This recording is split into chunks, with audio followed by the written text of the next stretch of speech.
हाँ, उसने देख लिया था हमें। ठीक है, ठीक है, उसके देखने से क्या होता है?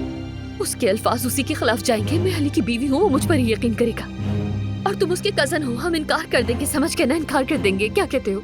मैंने नूर से बात की है, उससे मैंने अपनी फीलिंग्स बताई। वो समझ गई कि इसमें तुम्हारा कोई कसूर नहीं। अल्लाह तुम्हें गारत करे।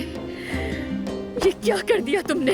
हम इनकार कर सकते थे, क्या कर दिया तुमने? सब कुछ खत्म कर दिया। अलीना, तुमने मुझे बर्बाद कर दिया फरहाद, बर्बाद कर दिया। वो 1000 बातें करेगी कि तुम्हारे और मेरे बीच में कोई रिश्ता है। फरहाद, क्या किया ये तुमने? अलीना, नूर अली को कुछ नहीं बताएगी।